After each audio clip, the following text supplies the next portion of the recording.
a matter of time before I made a recipe with Canada's most recognizable food, maple.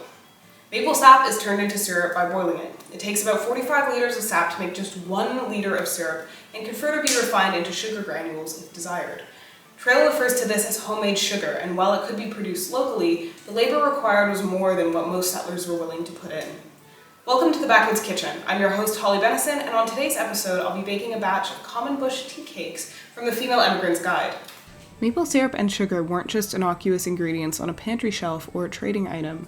A common misconception that I've heard from guests while working in museums is that Canada was naturally prone to abolitionist views because we could easily boycott plantation-made sugar by prioritizing locally made maple sugar.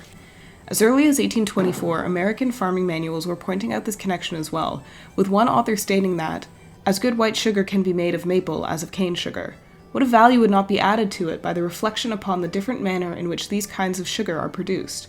The cane sugar is the result of the forced labor of the most wretched slaves, toiling under the ardent rays of a burning sun and too often under the cruel lash of a cutting whip, while the maple sugar is made by those who are happy and free. So while this argument existed in agriculture and abolitionist circles, it is only a small footnote in Canada's broader history around slavery. In the scenarios that I've heard this argument deployed, it's come off as more of a myth than anything. Nevertheless, it would be an interesting thread to continue researching. As with many of the recipes in this series, this ingredient is also derived from Indigenous foodway practices. Springtime is usually associated with the production of maple syrup as the temperatures warm up enough to allow the sap to flow more freely through the tree. Syrup and sugar were highly valued because they would take weeks to produce, with many European settlers making commentary on the fact that it was too much effort for the outcome. Trail also mentions in the guide the value of sugar, but little desire to undertake its production. In this regard, settlers more often purchased maple sugar products created from Indigenous producers rather than making it themselves. As Trail says, if the settler has resolved upon making sugar, it was a process where most of the labor fell to the women of the household. In the backwoods, the women do the chief of the sugar making. It is rough work and fitter for men, but Canadians think little of that. I've seen women employed in stronger work than making sugar. I've seen women underbrushing and even helping to lay up and burn fallow.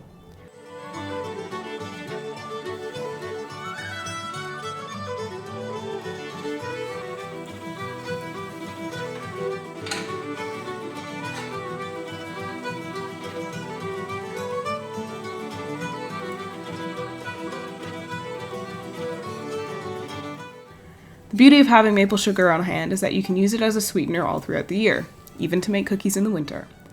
The title alone makes me believe that these were quick cookies to prepare if you had unexpected guests over for tea. Furthermore, they don't take that long to make as you can cook them in a frying pan, unlike a bake kettle or bake oven, which anyone would have access to. So grab a cup of tea and some tea cakes and join me for the taste test. So I've got my tea cakes hot off the griddle and I'm going to try them. So basically with the flour and the butter, they're kind of just like shortbread cookies. But the maple adds something so nice to it. And the caraway seeds as well. You don't really see a lot of caraway in contemporary cooking. So having that in a shortbread cookie is very, very different. The maple is also a really nice, subtle sweetness. It's not very overpowering, but it's definitely, the flavor is there.